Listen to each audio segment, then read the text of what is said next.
Hello दोस्तों, आज मैं पढ़ाने जा रहा हूँ क्षेत्रमिति का बहुत ही महत्वपूर्ण टॉपिक है जिसका नाम है आयत, इंग्लिश में जिसे रेक्टेंगल कहा जाता है। और इससे पहले वाले वीडियो में मैं आप लोगों को बता चुका हूँ वर्ग के बारे में, जिसका बेसिक क्लास कंप्लीट हो गया है और उससे संबंधित ही है आयत, इसलिए विशेष इसमें घबराने की ज़रूरत नहीं है। वीडियो में बने रहिएगा अंत तक और मैं आप लोगों को विश्वास दिलाता हूँ कि आसानी से समझा दूंगा आयत, और आयत से संबंधित विभिन्न तरह का प्रश्नों का हल करके बहुत ही आसानी से आप लोगों को समझ में आ जाएगा। इसलिए बने रहिएगा वीडियो में। और हमारे YouTube चैनल को अभी तक सब्सक्राइब नहीं किए हैं तो निश्चित रूप से सब्सक्राइब कर ले, ताकि प्रत्येक नया वीडियो आप लोगों तक आसानी से पहुँच सके। चलिए शुरू करते हैं। वो मेंसुरेशन पार्ट 2 है, जिसका नाम है रेक्टेंगल, जिसको हिंदी में आयत कहा जाता है। तो सबसे पहले हम लोग समझेंगे कि आयत क्या होता है। तो समझिए क्या लिखा हुआ है। चार भुजाओं से घिरी हुई आकृति जिसके आमने सामने की भुजाएं समान हो उसे क्या कहते हैं? आयत कहते हैं। और इसके भी प्रत्येक कोण कितने डिग्री के होते हैं? 90 डिग्री के होते हैं। वर्ग में भी आप लोग को पढ़ाए हैं। तो वर्ग में क्या था? चार समान भुजाओं से घिरी हुई आकृति, यानी उसका चारों भुजा आपस में क्या था? समान था। और इसमें क्या है? चार भुजाओं से घिरी हुई आकृति जिसके आमने सामने की भुजाएं क्या हो? समान हो। और प्रत्येक कोण कितना डिग्री का हो? 90 डिग्री का। जैसे देखिए वर्ग में आप लोग को बताए थे हम कि प्रत्येक भुजा आपस में बराबर, प्रत्येक भुजा आपस में बराबर। देखिए ये भी बराबर है, ये भी बराबर है, ये भी बराबर है और ये भी। लेकिन आयत में क्या होता है कि आमने सामने की भुजा बराबर, यानी आमने सामने की भुजा, यानी ये इसके बराबर और ये इसके बराबर। समझ रहे हैं ना? तो इसको क्या कहा जाएगा? आयत कहा जाएगा। क्या कहा जाएगा? आयत। आयत में क्या होता है बेटा कि ए बी, एक भुजा है ए बी, जिसका लंबाई जो है ए बी वह किसके बराबर होगा? डीसी के। तो डीसी हो जाएगा। और ये जो चौड़ाई है ए डी वह किसके बराबर होगा? बीसी के। कोई प्रॉब्लम है? नहीं ना? तो आयत में क्या होता है? लंबाई के बराबर होता है, चौड़ाई के बराबर होता है। इट मीन्स आमने सामने। इसके सामने में कौन पड़ता है? ये नहीं पड़ता है, या इसके सामने में यही पड़ता है। तो ये इसके बराबर होगा, ये इसके बराबर होगा। और प्रत्येक कोण कितना डिग्री का होता है? 90 डिग्री का कोण का चिन्ह ऐसे होता है। ठीक है, ये कितना डिग्री हो गया? 90। कितना भी बड़ा बना दो। जैसे मान लो एक और लेते हैं, एक और फिगर ले लो। इसका नाम हो गया DEF। क्या हो गया? DEFG। अब देखिए ये अगर है 25 सेंटीमीटर तो ये भी कितना हो जाएगा? 25 सेंटीमीटर। अब ये है अगर 10 सेंटीमीटर तो ये भी कितना हो जाएगा? और ये प्रत्येक कोण कितना डिग्री का होगा? 90 डिग्री का। 90 डिग्री के चिन्ह को ऐसे लिखा जाता है, इस चिन्ह को कहा जाता है 90 डिग्री। समझ में आया? कोई दिक्कत नहीं ना? अब देखिए जैसे मान के चलो इतना बड़ा हम ले लेते हैं, ठीक, इतना बड़ा ले लेते हैं, तो ये इसके बराबर है। तो देखो GHIJ, समझिए, अच्छा से समझ लीजिए। तो ये प्रत्येक कोण कितना डिग्री होगा? 90 डिग्री। कितना डिग्री? 90। और अगर मान के चलो ये है 12 सेंटीमीटर तो ये भी कितना हो जाएगा? 12 सेंटीमीटर। और ये है 8 सेंटीमीटर तो ये भी कितना हो जाएगा? 8 सेंटीमीटर। कोई दिक्कत है? तो वर्ग में क्या होता है बेटा? प्रत्येक भुजा आपस में बराबर होता है, यानी चारों भुजा। लेकिन आयत में क्या होता है? आमने सामने का भुजा बराबर, यानी लंबाई के बराबर, चौड़ाई के बराबर। कोई दिक्कत है? नहीं ना? अब देखो सब कोण, यानी अगर आपसे पूछेगा, जैसे आपसे पूछ देगा कि आयत में भुजाएं की संख्या, आयत में भुजाओं की संख्या तो कितना होता है? 4। भुजाएं कितना होता है बेटा? 4। या वर्ग में भी भुजाएं कितना होता है? 4। दूसरा कोण कितना होता है? बोलो। 4। कितना होता है? 4। और प्रत्येक कितना डिग्री का होता है? 90 डिग्री। कोई दिक्कत है? नहीं ना? शीर्ष कितना होता है? 4। बोलो। शीर्ष कितना होता है? 4। शीर्ष भी 4, 1 2 3 4। अब बताइए कोई कहेगा कि आयत या वर्ग या चतुर्भुज के सभी कोणों का योगफल कितना डिग्री होता है? तो देखो ये 90 डिग्री, दूसरा 90 डिग्री, तीसरा 90 डिग्री और फिर चौथा 90 डिग्री, कुल मिलाकर के कितना हो जाएगा 360 डिग्री। कितना हो जाएगा? तो चतुर्भुज के सभी कोणों का योगफल कितना होता है 360 डिग्री। वर्ग का भी सभी कोण का योगफल कितना होता है 360 डिग्री। आयत में भी सभी कोणों का योगफल कितना होता है? जैसे ही चतुर्भुज हो गया यानी 4 भुजाओं से घिरी हुई आकृति, उसके सभी कोणों का योगफल होगा 360 डिग्री। कितना होगा? और त्रिभुज में होता है 180 डिग्री, यानी इसका सीधा आधा हो जाता है। कोई दिक्कत नहीं ना? चलिए नोट कीजिए। अब आपके सामने 3-4 क्वेश्चन आ सकते हैं ऑब्जेक्टिव में। सबसे पहले ये आ सकता है कि आयत में कितने भुजाएं होते हैं? आयत जो होते हैं उसमें कितने भुजाएं होते हैं बेटा? भुजाएं बोलो 4। भुजाएं कितनी होती हैं? कोण कितने होते हैं? 4। और प्रत्येक कितना डिग्री का होता है? 90 डिग्री का। कितना डिग्री का? 90। और विकर्ण डायगोनल कितने होते हैं जानते हैं? वर्ग में भी 2 ही होते हैं और आयत में भी 2 ही होते हैं। क्योंकि देखिए यहाँ समझिए, ये अगर आयत है तो कोना कोनी को मिलाने वाला को क्या कहते हैं? विकर्ण कहते हैं। तो एक ये हो गया और ये कितना हो गया 2। विकर्ण कितना हो जाएगा बेटा? 2। कोई दिक्कत? और शीर्ष पूछेगा तो कितना हो जाएगा? 4। कितना हो जाएगा? 4। शीर्ष हो जाएगा 4। और कहेगा सभी कोण का योगफल, सभी कोण का योग, सभी कोण का योग। तो कितना होगा बेटा? 360 डिग्री। कितना डिग्री? 360। यानी 4 वो कोण होता है चतुर्भुज में, 4 कोण और सभी कोण का योगफल होता है 360 डिग्री के बराबर। समझ में आया? अगर देखिए इसमें कुछ ऐसे क्वेश्चन भी आ जाते हैं, जैसे देखो यहाँ ऐसे, हालांकि इसमें इस तरह से कुछ ऐसा नहीं होगा। और चतुर्भुज हम जब पढ़ाएंगे ना समलम वगैरह तो उसमें इसका जरूरत पड़ता है, ठीक है। लेकिन याद रखना है कि आयत में भी सभी कोण का योगफल 360 डिग्री, वर्ग में भी सभी कोण का योगफल 360 डिग्री, और किसी भी तरह का चतुर्भुज होगा। चतुर्भुज किसको कहते हैं? 4 भुजा से घिरी हुई की आकृति को। कोई भी चतुर्भुज रहे, चाहे वो आयत रहे, चाहे वर्ग रहे, चाहे समलम रहे, चाहे समचतुर्भुज रहे, उसके सभी कोणों का योगफल कितना डिग्री होगा? कोई दिक्कत नहीं ना? समझ गए? कोई परेशानी है तो बोलिए। चलिए अब बताइए, आप लोगों को एक फिगर बता रहे हैं, क्योंकि बेसिक चीज इसलिए जानकारी दे देते हैं कि बेसिक चीज अगर बच्चे समझते नहीं है जिसके कारण उसको परेशानी होती रहती है। देखिए आपको ऐसा एक फिगर दे दिया ABCD, और ये दे दिया 10 सेंटीमीटर और ये दे दिया 6 सेंटीमीटर। तो कहेगा BC और तथा DC की लंबाई बताए, BC की लंबाई बताए। तो बता देंगे आप लोग? बताइए BC बराबर क्या होता है? BC बराबर AD। नहीं, सामने का भुजा बराबर होता है ना जी, ये इसके बराबर होगा कि नहीं होगा? तो BC बराबर AD का मान कितना है? 6 सेंटीमीटर। कोई दिक्कत? फिर देखो AB बराबर DC होगा कि नहीं? आमने सामने AB बराबर DC, AB का मान दिया हुआ है कितना? 10 सेंटीमीटर बराबर DC, यानी DC का मान भी कितना हो गया? 10 सेंटीमीटर। कोई दिक्कत? तो इस तरह से क्वेश्चन रहेगा तो आप लोग बना लेंगे। देखेंगे कि किसके सामने में क्या है, किसके सामने में क्या। कोई दिक्कत नहीं ना? अब कुछ इंपोर्टेंट फॉर्मूला होता है जिसको आप लोगों को याद करना होगा। आयत का क्षेत्रफल, आयत का क्षेत्रफल, इसका फॉर्मूला होता है लंबाई गुने चौड़ाई। आयत की परिमाण 2 इंटू लंबाई प्लस चौड़ाई। क्या पढ़ेंगे इसको? 2 इंटू लंबाई प्लस चौड़ाई। आयत का विकर्ण रूट अंडर लंबाई स्क्वायर प्लस चौड़ाई। ऐसे याद करना है। आयत की लंबाई क्षेत्रफल बट्टा आयत की चौड़ाई क्षेत्रफल बट्टा।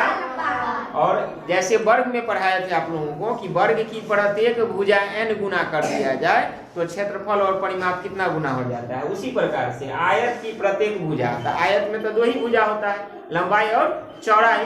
तो लंबाइयों को 2 गुना कर दिया जाएगा और चौड़ाइयों को 2 गुना कर दिया जाएगा या n गुना कर दिया जाएगा। तो आयत की प्रत्येक भुजा n गुना कर दिया जाए तो परिमाप n गुना हो जाएगा और क्षेत्रफल n स्क्वायर गुना हो जाएगा। कोई दिक्कत है? तो ये फॉर्मूला है, इसको एकदम दिमाग में बैठा लेना है, रट लेना है कि जीवन में कभी नहीं भूलोगे। चलो नोट करो। और क्या है? आयत की प्रत्येक भुजा n गुना कर दिया जाए, ठीक है, तो क्या होगा? परिमाप या परिमिति में प्रतिशत वृद्धि कितना होगा? जैसे वर्ग में होता है n-1 इंटू 100%, ठीक है। और क्षेत्रफल में प्रतिशत वृद्धि कितना हो जाएगा, n² - 1 × 100%। ये वर्ग में भी आप लोग को पढ़ा चुके हैं और आयत में भी सेम होता है, कोई प्रॉब्लम नहीं ना। चलिए नोट कीजिए। अब हम लोग चलेंगे क्वेश्चन की ओर। तो फॉर्मूला क्या होता है बेटा, आयत का क्षेत्रफल लंबाई गुने आयत की परिमाप 2 × लंबाई प्लस चौड़ाई, आयत का विकर्ण √अंडर लंबाई स्क्वायर प्लस चौड़ाई स्क्वायर, आयत का लंबाई क्षेत्रफल बट्टा चौड़ाई, आयत की चौड़ाई क्षेत्रफल बट्टा लंबाई। कोई प्रॉब्लम नहीं ना। अब है फॉर्मूला क्या होता है कि किसी भी आयत का या वर्ग का दोनों का सेम होता है।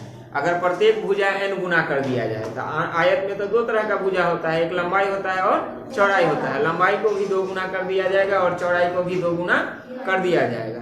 तो क्या होगा बेटा, क्या होगा, तो उसका परिमाप जो होगा वह n गुना हो जाएगा और क्षेत्रफल कितना हो जाएगा, n²। अब वृद्धि वाला आ जाता है कि कितना प्रतिशत वृद्धि हो जाएगा। तो जब आयत या वर्ग का प्रत्येक भुजा अगर n गुना कर दिया जाए तो परिमाप n - 1 × 100% की वृद्धि हो जाता है और क्षेत्रफल में n² - 1 × 100% का वृद्धि हो जाता है। कोई दिक्कत, सब आदमी को समझ में आ गया। चलिए आगे शुरू करें क्वेश्चन। तो एकदम बने रहिए वीडियो में, एक से बढ़कर एक क्वेश्चन आप लोग को सिखाएंगे और आयत आप लोगों के माइंड में एकदम सेट कर देंगे। देखिए क्वेश्चन है क्या, एक आयताकार मैदान की लंबाई 20 मीटर है। एक आयताकार मैदान है, एक क्या है, आयताकार मैदान। तो आयताकार मैदान कौन होगा बेटा, जिसका लंबाई ज्यादा होगा और चौड़ाई कम होगा, यही ना होगा। ABCD यह एक मैदान है जिसका लंबाई कितना है, 20 मीटर और चौड़ाई कितना है, 16 मीटर। कोई दिक्कत है? अब बताइए, लंबाई दिया हुआ है 20 मीटर और चौड़ाई कितना दिया हुआ है, 16 मीटर। हमको निकालना क्या है, समझिए। यहाँ इसमें तीनों क्वेश्चन एक ही बार में हम पूछे हैं क्योंकि वर्ग में आप लोग को अलग अलग हम पढ़ाए थे। तो हमको निकालना है सबसे पहले क्षेत्रफल। क्या निकालना है, क्षेत्रफल का फॉर्मूला क्या होता है, लंबाई गुने चौड़ाई। तो लंबाई का मान कितना है, 20 मीटर गुने 16 मीटर। 16 को 20 से गुना करोगे तो 320। देखो क्षेत्रफल है तो क्या हो जाएगा बेटा, स्क्वायर। क्या हो जाएगा, और हिंदी में लिखते तो क्या लिखते, वर्ग मीटर। क्या लिखते, कोई दिक्कत है? एक आंसर हो गया। अब क्या निकालना है हमको, परिमाप या परिमिति, एक ही चीज होता है ना। तो परिमाप का फॉर्मूला लिखेंगे। क्या होता है फॉर्मूला, जल्दी से बोलो। √अंडर, सही ना। चलिए तो क्या होता है, 2 × लंबाई प्लस चौड़ाई। अब समझिए, 2 × लंबाई का मान कितना है बेटा, 20 मीटर, चौड़ाई कितना है, 16 मीटर। तो 2 गुने 16 और 20 को जोड़ोगे तो कितना हो जाएगा, 36 मीटर। 36 गुना कितना होता है, 72। अब परिमाप है तो इसमें तो स्क्वायर नहीं होगा, तो 72 मीटर कितना हो गया। अब हमको क्या निकालना है, विकर्ण। अब हमको निकालना क्या है बेटा, विकर्ण का फॉर्मूला क्या होता है, क्या होता है बोलिए, √अंडर लंबाई स्क्वायर प्लस चौड़ाई स्क्वायर। अब देखिए लंबाई का मान कितना है, 20 मीटर का स्क्वायर और चौड़ाई कितना है, 16 मीटर का स्क्वायर। 20 को स्क्वायर करोगे तो कितना होता है, 400। कितना होगा, 16 को स्क्वायर करोगे तो 256, जोड़ोगे तो कितना हो जाएगा, 656। कितना हो जाएगा, 656 का वर्गमूल तो नहीं निकलता है। तो नहीं निकलता है तो इसका वर्गमूल गुणनखंड तोड़ दो। 656 तोड़ो तो 2 × 6, 2 × 4, 2 × 8 16। 2 से देखो, 2 × 1 2, 2 × 6 12, 2 × 4 8 ना। फिर 2 से 2 × 8 16, 2 दूनी 4, फिर 2 से 41 गुना 82। अब देखिए डबल 2 और डबल 2। देख बेटा, वर्गमूल जब निकालते हैं तो क्या करते हैं मालूम है ना, डबल में से 1 बाहर, तो 1 2 इसमें बाहर, 1 2 इसमें बाहर, तो क्या हो जाएगा, 2 गुने रूट में क्या बच जाएगा, 41। 2 गुना 4 √41 मीटर। कोई दिक्कत नहीं ना, कोई दिक्कत है? तो इस तरह से गुणनखंड निकाल लेंगे, जो आंसर होगा वो उसको लिख देंगे। कोई प्रॉब्लम? चलिए नोट कीजिए, एक बार और समझ लो। लंबाई है 20 मीटर, चौड़ाई है 16 मीटर। कुछ दिया रहेगा, जो दिया रहेगा उसको नोट कर लेंगे। क्षेत्रफल का फॉर्मूला क्या होता है, लंबाई गुने चौड़ाई। निकालेंगे 320 मीटर स्क्वायर। परिमाप का क्या होता है, 2 × लंबाई जोड़ चौड़ाई। तो क्या हो जाएगा 72 मीटर। विकर्ण का फॉर्मूला क्या होता है, रूट अंडर लंबाई स्क्वायर प्लस चौड़ाई स्क्वायर। निकालेंगे तो रूट में किसी किसी का पूरा पूरा वर्गमूल निकल जाएगा। जैसे अगर रहता है यहाँ क्या 8 रहता 6 रहता तो 8 का स्क्वायर 64 और 6 का स्क्वायर 36, 100 का वर्गमूल कितना 10 नहीं। तो कभी कभी वर्गमूल पूरा पूरा नहीं निकलेगा तो रूट में छोड़ देंगे, अगर पूरा पूरा निकल गया तो पूरा निकाल देंगे, कोई दिक्कत। अब समझ बेटा, इसी में समझा देते हैं इसलिए कि हमको तीनों पूछ रहा था तब ना, क्षेत्रफल, परिमाप और विकर्ण। लेकिन अगर हमको केवल क्षेत्रफल पूछेगा तो यहीं तक न निकाल के छोड़ देंगे। अब परिमाप पूछेगा तब इसको छोड़ देना है, केवल परिमाप निकालना है। अब विकर्ण की लंबाई पूछेगा तो केवल विकर्ण की लंबाई निकालना है, कोई सबसे मतलब नहीं है। कोई दिक्कत है, समझ लिए? चलिए नोट कीजिए, चलिए समझ लीजिए। दूसरा क्वेश्चन आ गया बेटा, इसमें पूछ रहा है एक आयताकार बगीचा की लंबाई, यानी लंबाई कितना है बेटा 80 मीटर। कितना है 80 मीटर। और चौड़ाई है 60 मीटर। चौड़ाई कितना है 60 मीटर। हमको निकालना क्या है विकर्ण की लंबाई। तो विकर्ण की लंबाई डायरेक्ट नहीं निकालेंगे, इसमें भी लिखेंगे क्षेत्रफल और परिमाप, नहीं ना लिखेंगे, ये सब ध्यान रखो। तो क्या लिखेंगे विकर्ण बराबर विकर्ण का फॉर्मूला क्या होता है लंबाई स्क्वायर प्लस चौड़ाई। Very good. अब देखिए बेटा लंबाई का मान कितना है 80, तो 80 का स्क्वायर, चौड़ाई कितना है 60 का स्क्वायर। इसका स्क्वायर करोगे ना तो ये हो जाएगा 6400। कितना हो जाएगा 6400। ये हो जाएगा 3600। कितना हो जाएगा 6400 और 3600 को जोड़ोगे तो कितना हो जाएगा 10,000। कितना हो जाएगा 10,000 का वर्गमूल कितना होता है जानते हो 100 मीटर। कितना होता है 100। ये क्या हो गया आंसर हो गया। कोई दिक्कत है? अगर कहता क्षेत्रफल कितना होगा तो डायरेक्ट क्षेत्रफल निकाल देते, अगर कहता परिमाप कितना होगा तो डायरेक्ट क्या निकाल देते हैं।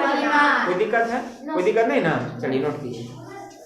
चलिए थर्ड क्वेश्चन है, एक आयत की क्षेत्रफल 120 मीटर स्क्वायर है, लंबाई 20 मीटर है, तो चौड़ाई निकाले। तो डायरेक्ट चौड़ाई का फॉर्मूला लिखिए। चौड़ाई बराबर क्या होता है फॉर्मूला, बोलिए क्या होता है क्षेत्रफल बटा लंबाई। तो आप बताइए क्षेत्रफल कितना है 120 मीटर स्क्वायर और लंबाई कितना है 20 मीटर। अब बताइए काटिए तो इसको कितना होता है 6 से कटता है तो कितना हो जाएगा 6 मीटर। कितना हो जाएगा 6। कोई दिक्कत? इसी प्रकार से चौड़ाई दिया रहेगा तो लंबाई निकाल लेंगे आप लोग, कोई दिक्कत नहीं ना। चलिए नोट कीजिए। चलिए इस टाइप का क्वेश्चन रहेगा तो बेटा थोड़ा सा इसमें ध्यान रखना होगा। क्या ध्यान रखना होगा कि लंबाई कितना है दिया हुआ 10 मीटर, क्या दिया हुआ है, और परिमाप कितना दिया हुआ है 32 मीटर। परिमाप का यहाँ फॉर्मूला लगाना होगा। क्या लगाना होगा 2 इंटू लंबाई प्लस चौड़ाई, 2 इंटू लंबाई प्लस 32। अब क्या रखना है, अब ध्यान देना है। यहाँ देखिए 2 से काट दीजिए, जो भी दिया रहेगा उसको काट देंगे तो 16 गुना। अब देखिए लंबाई का मान कितना है 10 मीटर दे दिए, और चौड़ाई तो पता है नहीं तो चौड़ाई को इसे ही छोड़ दिए, आई साइड दे देंगे 16 मीटर। कोई दिक्कत? अब देखिए चौड़ाई को इधर रखेंगे और इसको उस साइड ले जाएंगे तो क्या हो जाएगा 16 मीटर घटे 10 मीटर बराबर 6 मीटर। कोई दिक्कत है? नहीं समझे? नहीं समझ में आया? देखिए क्षेत्रफल वाला रहेगा तब ना अपने ऐसे बना दीजिएगा, जब परिमाप दिए रहेगा तो ऐसे बनाइएगा ध्यान से। 2 यहाँ रहेगा ना, उस 2 से काट दीजिएगा डायरेक्ट। उसके बाद आपको बच जाएगा लंबाई प्लस चौड़ाई। अगर लंबाई दिया रहेगा तो लंबाई का वैल्यू पुट करेंगे, चौड़ाई दिया रहेगा तो चौड़ाई का वैल्यू पुट करेंगे, घटा देंगे, वही हो जाएगा आंसर। कोई दिक्कत है? नहीं ना। कोई भी दिक्कत है बोलिए। चलिए नोट कीजिए।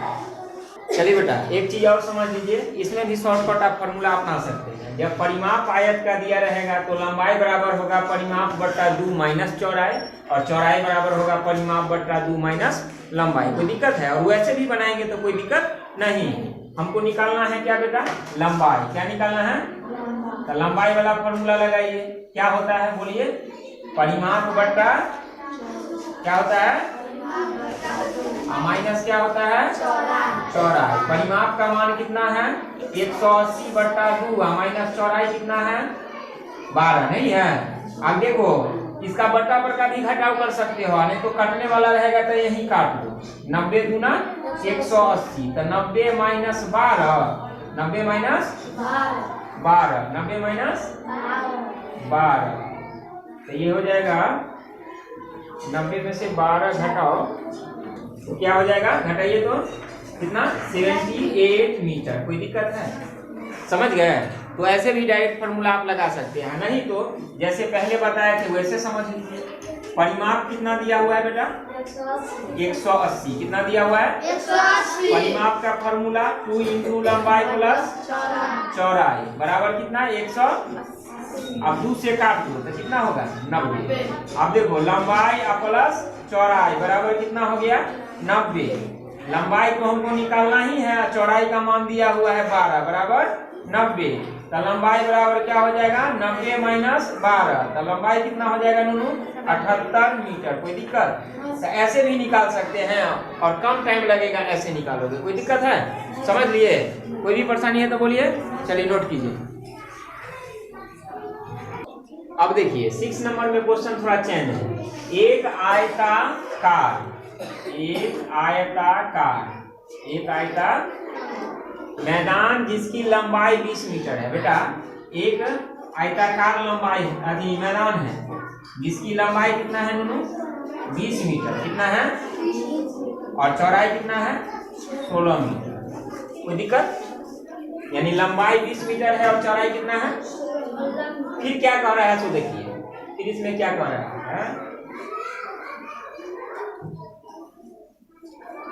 कह रहा है क्या, मैदान के चारों ओर बाहर से।